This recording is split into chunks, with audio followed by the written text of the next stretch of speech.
मोहागारे विषय विषसन्तप्तमनसां तमश्चक्रे दूरं मृदुसदुपदेशामृतगिरा सतां चेतस्तोषित द्विहृदयवनानां मृगपति परेशं साक्षातं गुरुवर कबीरं हृदे नुमः। यो ब्रह्माणं विदधाति पूर्वं यो वै वेदांश्च प्रणोति तस्मै तमः देवमात्मबुद्धिप्रकाशं मुमुक्षुर्वै शरणमहं प्रपद्ये मुमुक्षुर्वै शरणमहं प्रपद्ये। प्रेम से बोलिए सदगुरु कबीर साहेब की, सदगुरु कबीर साहेब की, सब संत भक्त समाज की, आज के आनंद की। सत्य पुरुष परमात्मा हम सबके हृदय में विराजमान सदगुरु कबीर साहेब, परम आदरणीय परम श्रद्धेय सभी भक्त हंसजन, देवियों सज्जनों, प्यारे बच्चों, परम पावन अवसर आज हम सब लोग उपस्थित हैं इस गोविंद परिवार में, और इस परिवार में भी विशेष रूप से श्री भक्त अजय गोविंद जी, उनकी धर्मपत्नी, उनके पुत्र अक्षय, उनकी धर्मपत्नी, और आगामी सप्ताह अर्थात इसके ठीक एक सप्ताह बाद ही, आज के रविवार के ही अगले रविवार को कुमारी मनीषा गोविंद का पाणी ग्रहण संस्कार, विवाह संस्कार होने वाला है। और हमारे इस मॉरिशस देश में बहुत ही सुंदर परंपरा कि जितने भी गुरु दीक्षा ली हुए हमारे भक्त भक्तजन हैं, सभी लोग विवाह के पूर्व अपने गुरु सद्गुरु, अपने पूर्व गुरुजनों के आशीर्वाद लेते हैं। आज के 2 साल पहले श्री अक्षय जी का विवाह हुआ था, तो यहाँ पर पूजा हुई थी, और आज पुनः ऐसा ही एक मांगलिक कार्य का समय है, जिसके निमित्त से आज हम सब लोग जुटे हैं। कुमारी मनीषा गोविंद एक सप्ताह बाद वो श्रीमती बन जाएंगी, अभी के लिए कुमारी हैं एक सप्ताह पूर्व। तो आज उनका सदगुरु से प्रार्थना करने का अवसर कि उनके जितने भी ये जो मांगलिक कार्य बीच में होने वाले हैं, सभी शुभ रूप से, मंगल रूप से, निर्विघ्नता पूर्वक संपन्न हो, इसके लिए हम सदगुरु से प्रार्थना करेंगे। बाद में उनको आशीर्वाद भी देंगे। एक पिता के लिए, माता के लिए कितनी बड़ी बात होती है, एक बेटी का जब जन्म होता है, कितनी प्रसन्नता, कितना आनंद। एक छोटी सी बच्ची, उसको गोद में लेते हैं, जब बच्ची जन्म लेती है, बच्चा भी धीरे धीरे वो बच्ची बड़ी होती है, और एक दिन आता है कि माता पिता को उसका कन्यादान करना पड़ता है। भारतीय संस्कृति में कन्या का दान होता है। कन्या कोई संपत्ति नहीं है, उसका हम दान करते हैं, लेकिन दान इसलिए कि अगर कन्या नहीं देंगे तो जिस कुल में उसका दान दिया जाने वाला है, उसका कुल बढ़ेगा कैसे आगे। प्रजातंतु माँ व्यवच्छेसी, क्योंकि ऋषियों ने कहा कि अपनी संतति को, अपने जो वंश है उसको आगे बढ़ाना हमारा कर्तव्य है। ये एक विशेष रूप से उत्तरदायित्व है प्रत्येक पुरुष का कि अपने वंश को आगे बढ़ाए। तो जब तक हम किसी के बेटी को अपने यहाँ बहु रूप में नहीं लाएंगे और अपनी बेटी को दूसरे को बहु रूप में नहीं देंगे, तो ये प्रजातंतु माँ व्यवच्छेसी का जो एक आदेश है ऋषियों का, उसकी पूर्णता नहीं हो सकती है। लेकिन एक माता पिता के लिए छोटी बात नहीं है, क्योंकि एक बेटी को जन्म देना, उसका पढ़ाना लिखाना, पालन पोषण करना, उसके सुख में दुख में, उसका स्वास्थ्य खराब हुआ उसके साथ समय बिताना, उसके हंसी में उसके साथ रहना, खेलने कूदने में साथ रहना, और एक दिन जब उसको विदाई करते हैं अर्थात दूसरे घर में बहू के रूप में भेजते हैं, तो निश्चय ही ये सहज बात नहीं हो। जो करते हैं वही जानते हैं। रसिका यहाँ पर आई है तो उनकी माता जी पीछे बैठी हैं, जानती हैं कि कैसे बेटी का जब हम उसको दान करते हैं, बेटी को कन्यादान करते हैं। यद्यपि भारतीय संस्कृति में कन्यादान को सबसे बड़ा दान कहा गया है, लेकिन दान के समय प्रसन्नता तो होती है कि बेटी का जो एक अगला चैप्टर है शुरू हो रहा है, लेकिन मन में एक क्षोभ होता है, एक दुख का समय होता है कि हम साथ साथ में रहे थे, अब बेटी कभी कभी आएगी, और आएगी भी तो क्या, मेहमान बन करके अब आएगी। तो ये जो मन की भावना है एक पिता और माता के दिल में, वो सदा रहती है। और अजय भाई को भी इस चीज को सामना करना है ना, अजय भाई को और उनकी धर्मपत्नी को भी सामना करना पड़ा है। लेकिन हम सब लोग गुरु दीक्षा लिए हैं, हम सब लोग जैसे इस बात को जानते हैं कि भाई एक दिन तो आपकी धर्मपत्नी जी भी यहाँ पर बहू बन करके आई थी, उस समय सदानंद साहब थे, आपकी माता जी थे, उनको बहू बनाकर, तब आपकी कर्तव्य है कि आप भी बेटी को दूसरे परिवार में बहू के रूप में आप दान करेंगे। तो दान का जो एक बात कही गई, जैसे मैं कह रहा था, दान कोई बेटी संपत्ति नहीं कि इसको हम दान कर दिए और उससे हमारा उत्तरदायित्व समाप्त हो गया, नहीं।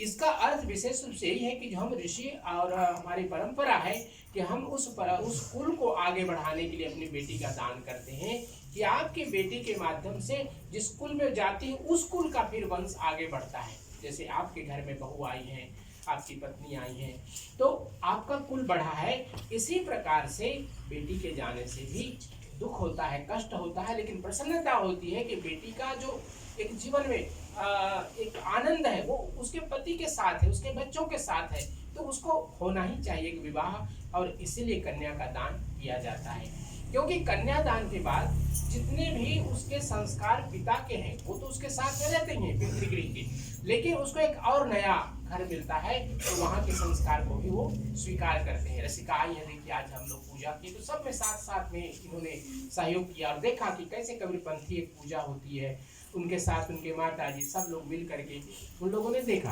तो ये हमारे हिंदू संस्कृति की परंपरा है। तो उसके लिए बाद में हम लोग आशीर्वाद देंगे।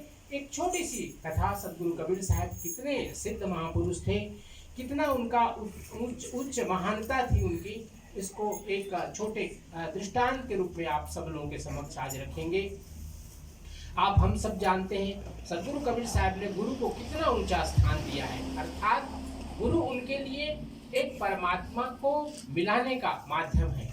गुरु अगर न हो तो हम नहीं जानेंगे कि हम परमात्मा से कैसे मिले, और एक दिन अगर हम परमात्मा को आमने सामने भी हो जाएं तो भी हम अगर हमें ज्ञान न मिले, गुरु की भक्ति न मिले, तो हम उसको पहचान नहीं पाएंगे परमात्मा को।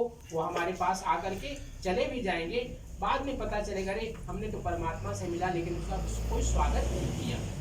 तो सदगुरु कबीर साहब इसी प्रकार से स्वामी रामानंद जी को गुरु बनाया, उन्होंने गुरु दीक्षा लिया उनसे। और एक समय आया भारत में और एक बड़े सिद्ध पुरुष थे, उनका नाम था गोरखनाथ। आप लोगों ने नाम सुना होगा गोरखनाथ। यद्यपि गोरखनाथ बुलाने के लिए है, लेकिन वास्तव में उनका नाम था गोरक्षनाथ।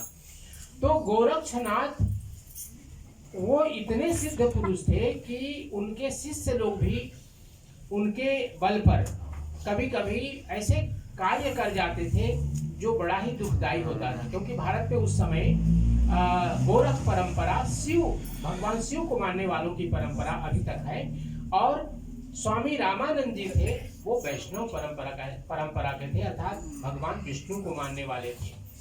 तो दोनों परंपराओं को लेकर के एक विवाद उत्पन्न हो गया, क्योंकि आप देख रहे हैं हम लोग ऊर्ध्व तिलक लगाते हैं, अर्थात नीचे से ऊपर की ओर लगाते हैं। जो शैव परंपरा के होते हैं वो इस प्रकार से त्रिपुंड लगाते हैं। तो ये जो शैव परंपरा के लोग थे वो चाहते थे कि ये जितने भगवान विष्णु को मानने वाले लोग हैं वो लोग भी भगवान शिव को मानने वाले बन जाए। तो इसके लिए वो क्या करते थे, जो संत देखते जिन्होंने ऐसा तिलक लगाया, ऊर्ध्व तिलक लगाया, आप लोग यहाँ पर हरे राम हरे कृष्णा को भी देखते होंगे, इस तरह से वो लोग तिलक लगाते हैं। तो जितने ऊर्ध्व तिलक लगाने वाले हैं वो सब भगवान विष्णु के मानने वाले हैं। बीच में बिंदी लगाते हैं तो देवी के प्रतीकात्मक रूप में वो लगाते हैं लाल टीका। तो गोरखनाथ और उनके जो शिष्य लोग थे, ये लोग भगवान विष्णु के मानने वाले जो वैष्णव लोग थे उनके तिलक को मिटा देते थे, पानी से या इस तरह से हाथ से भी, तो कभी कभी इसके लिए जबरदस्ती करते थे वो।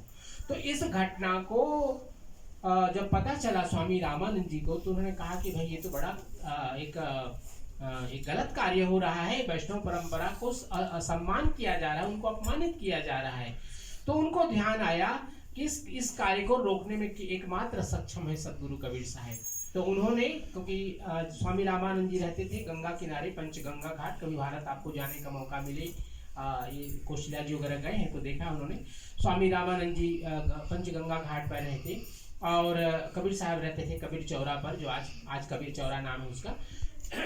तो उन्होंने अपने शिष्य को बुलाकर कबीर साहब को बुलाया पंचगंगा घाट, और उन्होंने कहा कि देखिए ऐसी ऐसी घटना घटित हो रही है। उनके नाम से गोरखपुर है, आप लोग देखे होंगे गोरखपुर का गीता प्रेस, आप लोगों ने बहुत से पुस्तक देखे होंगे, रामायण महाभारत, ये गीता प्रेस से छपते हैं और काफी कम दाम में मिलते हैं। तो वही है गोरखपुर से, गोरक्षनाथ जी का ही नाम से वो गोरखपुर नाम पड़ा है। वहीं पास में ही, वहां से लगभग 20 किलोमीटर के आसपास पर मगहर है, जहाँ कबीर साहब का अंतर्ध्यान हुआ। तो जब कबीर साहब स्वामी रामानंद जी के पास आए तो सारी समस्या स्वामी रामानंद जी ने कबीर साहब को बताया। कबीर साहब ने कहा ये तो गुरु आ गया है, ये हमारे लिए सहज काम है, कोई बात नहीं। तो दोनों अर्थात कबीर साहब के और गुरु गोरखनाथ के मिलने का एक अपॉइंटमेंट फिक्स किया गया, एक निश्चित समय और एक निश्चित स्थान तय किया गया। तो स्वामी रामानंद जी ने एक स्थान निश्चित किया काशी में ही, वाराणसी में ही, और वो स्थान एक खुले मैदान में रखा गया, आज उसका नाम है बेनिया बाग। वहां पर रखा गया खुले स्थान पर, जहां शैव परंपरा के हजारों नहीं लाखों लोग जुटे, और इसी प्रकार से वैष्णव परंपरा के भी लाखों लोग जुटे, क्योंकि दो महासिद्धों का वहां पर एक मिलन हो रहा है। तो उसके लिए लोगों की बहुत भीड़ जमा हुई, काफी प्रचार हुआ कि इस तरह से जो विवाद हो रहा है शैव परंपरा और वैष्णव परंपरा में, इस विवाद को समाप्त करने का प्रयास स्वामी रामानंद जी कर रहे हैं। तो जब वहां पर जुटे कबीर साहब, वहां पर पहुंचे और गुरु गोरखनाथ वहां पर पहुंचे। तो गुरु गोरखनाथ जानते हैं, शैव परंपरा के जो संत होते हैं अपने साथ त्रिशूल लेकर के चलते हैं। तो गुरु गोरखनाथ आए वहां पर, और जहां पर दोनों का जैसे मिलने का प्लेटफार्म बनाया गया था, बनाया गया था, वहां पर वो अपना त्रिशूल को ऐसा उन्होंने गाड़ा, और त्रिशूल के जो त्रिनोक होते हैं उस पर जाकर के ऊपर पद्मासन लगा करके बैठ गए गुरु गोरखनाथ, क्योंकि सिद्ध पुरुष थे वो। और वो उड़ते हुए, ऐसे नहीं कि कोई चढ़ करके, ऐसा जहाँ पर बैठे थे वहां से ऐसे उठते हुए और जाकर के उस पर विराजमान हो गए त्रिशूल पर। सदगुरु कबीर साहब के पास में धागा थे, धागा, क्योंकि वो जहाँ रहते थे वहाँ आसपास काफी लोग बुनकर लोग थे, कपड़े बुनते थे, बनारसी साड़ी प्रसिद्ध है, तो वहां पर बुनकर लोग रहते थे। तो कबीर साहब के पास में वो धागे थे, धागे थ्रेड आप जानते हैं, जिफिल यहाँ कहते हैं, जिफिल था उनके पास में। तो वो राउंड किया हुआ था, उन्होंने जिफिल को फेंका आकाश की ओर, और गुरु गोरखनाथ जहां पर बैठे हुए थे उनसे लगभग 100 टाइम्स मल्टीप्लाई करके उतना ऊंचाई पर उन्होंने धागा को फेंका, और कबीर साहब ऐसे उड़ते हुए उस धागे पर जाकर के बैठ गए पद्मासन लगा करके। तो कबीर साहब ने कहा गुरु गोरखनाथ को कि गोरखनाथ जी, जब बातचीत होती है तो आमने सामने होती है, और आप तो इतने नीचे कि मैं देख भी नहीं पा रहा हूँ आपको। तो गुरु गोरखनाथ सिद्ध थे, लेकिन पढ़े लिखे विद्वान व्यक्ति थे, उन्होंने जाना कि कबीर साहब में क्या शक्ति है, लेकिन उससे संतुष्ट नहीं हुए। उन्होंने भले ही वहां पर देखा कि कबीर साहब तो एक पतले धागे में जाकर बैठ गए हैं, उन्होंने कहा कि कबीर साहब एक परीक्षा और होगी, वो होगी गंगा जी के नदी में। तो एक दूसरा दिन तय किया गया कि सेकेंड टाइम फिर से मिलने का एक अवसर हम लोग मिलेंगे। तो फिर से गंगा जहाँ पर, क्योंकि काशी से गंगा प्रवाहित होती है उत्तर वाहिनी, तो वहां से सदगुरु कबीर साहब और गुरु गोरखनाथ जब उस घाट पर पहुंचे, पूरे आप लोगों ने टेलीविजन पर देखा होगा, वहां आरती आदि होती है, और पूरे 80 से लेकर के जो राजघाट का जो पुल है पूरा वहां पर एक घाट बने हुए हैं। तो वहां पर सब लोग इकट्ठा हुए, बहुत से लोग बोट पर, नाव पर बैठे लोग देख रहे हैं कि क्या होने वाला है। तो गुरु गोरखनाथ ने कहा कि मैं पानी में जा रहा हूँ, अर्थात मैं नदी में जा रहा हूँ, यदि आपने मुझको पकड़ लिया, यदि आपने मुझको पकड़ लिया तो मैं आपका शिष्य बन जाऊंगा।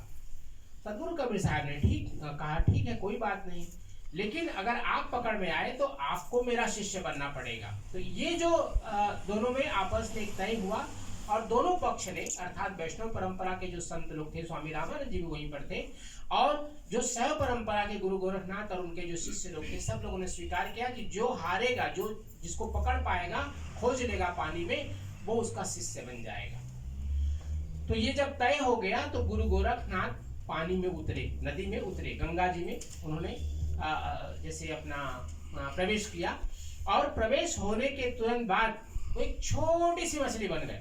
मछली के जो अंडे होते हैं तो जैसे पहला पहला बच्चा होता है बहुत छोटा सा होता है, बहुत ही छोटा सा होता है। और नदी, गंगा जी का नदी आप लोगों ने टेलीविजन पर देखा होगा, कितना विशाल नदी होती है, बहुत बड़ी नदी है गंगा जी। कभी कभी एक व्यक्ति मुझसे पूछी कि गंगा जी नदी है या समुद्र है, मैंने कहा नहीं, वो नदी ही है, और भारत में तो सभी नदियां बड़ी ही बड़ी नदियां हैं। तो जब उसमें प्रवेश किया और छोटी सी मछली बन गए तो कबीर साहब मुस्कुराए, और कबीर साहब ने क्या कहा, क्या किया, उनके हाथ में कमंडल था। क्या है कमंडल? आप देखा होगा, आप आज मैं देख रहा हूँ नहीं है। जब महंत कोमल साहब होते थे तो कहते थे कि साहब कमंडल में पानी बगल में होना चाहिए, महंत के बगल में। तो हमारा आजकल पानी ये कमंडल बन गया है, जो जग है ना, नहीं तो पहले साधु लोग कमंडल रखते थे। तो वो कमंडल में कबीर साहब ने क्या किया, वो नदी में से, गंगा जी से पानी ऐसे निकाला, कहा कि गोरखनाथ जी क्यों छिप रहे हो, हम तो देख रहे हैं आपको। और उस कमंडल में वो छोटी सी मछली पकड़ में आ गई। तो जब पकड़ में आ गई तो कबीर साहब ने कहा कि अब क्या करें। तो गोरखनाथ जी ने कहा कि अब आपकी बारी है, आप प्रवेश करिए पानी में, हम आपको खोजेंगे। अगर दोनों ने एक दूसरे को पकड़ लिया तो कोई किसी का चेला नहीं बनेगा। तो जब वो प्रवेश कर गए, कबीर साहब जब प्रवेश किए पानी के अंदर में, नदी में, गंगा जी में, तो वो पानी में पानी बन गए, पानी में पानी बन गए। तो पानी में पानी बन गए तो पानी में से क्या ढूंढेंगे आप? कुछ नहीं ढूंढ सकते, क्योंकि वो तो पानी है। कोई जीव जंतु होता तो उसको पकड़ सकते थे, लेकिन जो पानी में पानी बन गए तो उसको कोई नहीं कुछ पकड़ सकते। तो ये कबीर साहब की महिमा थी कि जल में जब उतर गए वो, तो जल के रूप में हो गए, और गुरु गोरखनाथ अपने सारी सिद्धियों का प्रताप लगा दिया, लेकिन ढूंढ नहीं पाए कि कबीर साहब गंगा जी में कहाँ छिपे हुए हैं। बाद में उन्होंने प्रार्थना किया कि हे सदगुरुदेव, आप बाहर निकलिए, मैं आपको ढूंढ नहीं सकता। तो कबीर साहब बाहर आए और गुरु गोरखनाथ नतमस्तक हुए, अपना त्रिशूल जो उनके पास सदा रहता था, और उनके पास माला, रुद्राक्ष का माला, क्योंकि शैव थे ना, तो शिव शैव को मानने वाले रुद्राक्ष की माला रखते हैं। तो दोनों सदगुरु कबीर साहब के चरणों में समर्पित किया। भी लगभग 10 या 15 साल हो रहा है। उसकी प्रतीकात्मक वो त्रिशूल और वो माला था, वहाँ कबीर चौरा स्थान से जो है वो किसी कोई ले गए वहाँ से, पता नहीं चल पाया आज तक। तो वो जब समर्पित कर दिए तो कबीर साहब ने कहा कि आप तो स्वयं संत हैं, आपको मैं अपना शिष्य नहीं बनाऊंगा, आप सदा ही संत रहें, लेकिन अपने शिष्यों को आप ये कहें कि जो वैष्णव परंपरा के जो हमारे संत लोग हैं या भक्त लोग हैं जो ऊर्ध्व तिलक लगा रहे हैं वैष्णव परंपरा का, आप उसका अपमान न करें, क्योंकि यह हमारे हिंदू संस्कृति के लिए अच्छा नहीं है। यद्यपि उस समय वहां पर भारत में यवन शासन था, मुसलमानों का शासन था। एक तो ऐसे ही हम लोग टुकड़े टुकड़े में बटे हैं, और फिर वैष्णव अलग हो जाएंगे, शैव हो जाएंगे, तो कितने टुकड़े हो जाएंगे। तो कबीर साहब ने इस प्रकार से लोगों को मिलाया, और अपने शक्ति का, अपने जो सिद्धि उनके पास में थी उसका उनको कोई घमंड नहीं था। वो तो सदा मुस्कुराते रहते थे। बात कब करते थे कड़ी? जब देखते थे लोग भटक रहे हैं, तब वो कहते थे कि ये जीवन अनमोल हमें मिला हुआ है, इस अनमोल जीवन को जाति पाति में और ऊंच नीच मान करके कभी इसको बर्बाद नहीं करना। परमात्मा ने सबको एक समान बनाया है। कभी कभी देखिए हमारे कबीरपंथी भाई बहन भटक जाते हैं, सोचते हैं ये शुक्ल पक्ष है, ये कृष्ण पक्ष है, आज द्वितीया है, आज प्रतिपदा है, ये आज रविवार है, आज शनिवार है। कबीर साहब ने इसी भ्रम को मिटाने के लिए संसार में आए, लेकिन कुछ हमारे कबीरपंथी भाई बहन इस बात को नहीं समझ पाते, उसी भ्रम में फिर से वो पड़ गए हैं कि आज का दिन अच्छा है, आज का दिन अच्छा नहीं है, आज पूजा नहीं करेंगे, आज पूजा करेंगे। अरे भाई, इसी भ्रम में तो पड़ा हुआ पूरा संसार था कबीर साहब के पहले। कबीर साहब इसी भ्रम को तो मिटाने के लिए आए थे। क्या कोई व्यक्ति जब जन्म लेता है तो हम उसको कहते हैं कि नहीं नहीं वेट करो भाई, अभी शुक्ल पक्ष नहीं आया, जब शुक्ल पक्ष आएगा और वो भी सोमवार आएगा तब जन्म लेना। मरने समय भी नहीं कहते नहीं वेट करो, अभी जब कृष्ण पक्ष आएगा तब मरना। हाँ, जब भगवान कोई भेदभाव नहीं करता, उस परमात्मा ने कोई भेदभाव नहीं किया, तो हम कौन होते हैं उसका भेदभाव करने वाले। इसी बात को समझाने के लिए कबीर साहब इस संसार में आए, लोगों को भ्रम से मुक्त कराया। कभी कभी कहते हैं ये कलर मेरे लिए ठीक नहीं है, ये दिन मेरे लिए ठीक नहीं है। हर दिन हर पल परमात्मा का है, और प्रत्येक पल उस परमात्मा के होने के नाते मंगलमय है। इसलिए कभी कभी कुछ लोगों ने कहा कि हम कृष्ण पक्ष में शादी नहीं करेंगे। भाई अजय ने अपनी बेटी की शादी तो कृष्ण पक्ष में रखा है, तो क्यों रखा? इसके कोई भेदभाव नहीं है। कभी नहीं सोचना चाहिए कृष्ण पक्ष और शुक्ल पक्ष को लेकर के, या किसी रविवार शनिवार को दिन को रख करके कभी ये नहीं सोचना चाहिए कि ये शुभ है या अशुभ है, मंगल है या अमंगल है, कभी नहीं मानना चाहिए। प्रत्येक दिन उस परमात्मा ने बनाया है, कब कोई जन्म लेगा और कब कोई इस संसार से जाएगा हम नहीं तय कर सकते, वो परमात्मा तय करता है। तो जब परमात्मा का ही सब दिन बनाया हुआ है तो हमें सबको स्वीकार करना चाहिए आनंद और भक्ति पूर्वक। ये सदगुरु की भक्ति आप सबके परिवार को मिला हुआ है। हम सब लोग बड़े सौभाग्यशाली हैं, ऐसे सदगुरु कबीर साहब की परंपरा में हम लोग चल रहे हैं, जिसमें खान पान की शुद्धि है, रहने गहने की शुद्धि है और अपने विचारों की पवित्रता है। इस परंपरा में चल करके आप सबका जीवन धन्य हो, मंगलमय हो, ये प्रार्थना करते हैं। और बाद में कुमारी मनीषा गोविंद को आशीर्वाद भी देंगे पूजा के अंत में, दिन का विधि के बाद। और आइए साहेब के पावन नाम का संकीर्तन करने के पूर्व आप सबके जीवन का सुखमय मंगलमय हो। एक दिन आएगा कि रशिका जी आपका भी गुरु दीक्षा संस्कार करेंगे, क्यों अजय भाई? क्योंकि आप इस परिवार में बहु रूप में आई हैं, तो एक विधि आपके लिए भी भविष्य में कर पाएंगे हम लोग। आज आपने विधि देखा कैसे कैसे सब चल रहा है पूजा, तो इसको आप ठीक से ऑब्जर्व करिए कि भविष्य में आप इस परंपरा को आगे आप लोगों को ही बढ़ाना है। क्योंकि मैं देख रहा हूँ इस परंपरा में दो बेटियाँ भाई संजय के हैं और 3 बेटियाँ, 2 बेटियाँ ना आशीष के हैं। तो मैं समझता हूँ जिम्मेदारी आप पर विशेष रूप से आ रही है कि आप अपनी पत्नी को पक्का बनाइए, कभी कभी मंदिर भी लाइए पूजा पूर्णिमा आदि में, क्योंकि आपकी जो कुल परंपरा है भक्तों की परंपरा, आपके नाम से देखिए यहाँ का बस स्टॉप का नाम है भगत बस स्टॉप है ना। तो इस परंपरा की जो आगे बढ़ाने की जो एक जिम्मेदारी है वो आप पर ज़्यादा है अक्षय, तो इसको आप ध्यान दीजिए। और सबके लिए मंगलमय कामना करते हुए सदगुरु से प्रार्थना करते हैं कि आप सबका जीवन सुखमय हो, मंगलमय हो। कुमारी मनीषा का जो विवाह संस्कार होने वाला है वो मंगलमय हो। और भाई अजय उनकी धर्मपत्नी, आप दोनों दुखी नहीं होना बल्कि प्रसन्न होना, क्योंकि आप कबीर पंथ में हैं। आपका इस बात के लिए ज्ञान होना चाहिए, बोध होना चाहिए कि एक बेटी को हमने लाया है बहू के रूप में, तो हम बेटी को दे रहे हैं। बेटी यहाँ दुखी है, उसी प्रकार वो भी बेटी जाएगी तो दुख नहीं होगी, ये मानना चाहिए। आपको एक बेटी मिली बेटा के माध्यम से, एक बेटा मिलेगा बेटी के माध्यम से, तो आप तो 2+2 हो गए ना, 2+2 हो गए तो आप तो 4 हो गए। तो ये इसका आनंद मनाना, खुशी मनाना।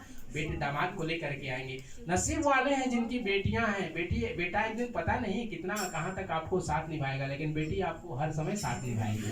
तो इस बात को ध्यान देना, बेटी वाले नसीब वाले। मैं हर व्यक्ति को कहता हूँ कि अपने घर में बेटा हो या ना हो, लेकिन बेटी जरूर होना चाहिए घर में, वो बहुत आजकल के लिए साथ निभाती हैं। तो आइए साहब के कबीर साहब के पावन नाम का संकीर्तन करेंगे, फिर विधि को आगे बढ़ाएंगे। काफ़ी हमने आज बातें की, आप लोग इसको ध्यान में रखिएगा। मिल करके गाते हैं, राजेश साहब थोड़ा साथ में बजाएंगे।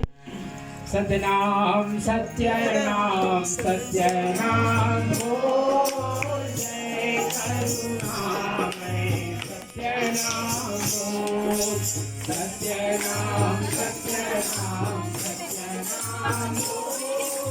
जय करुणामय सत्य नाम बोल, सत्य नाम बोल, जय करुणामय सत्य नाम बोल,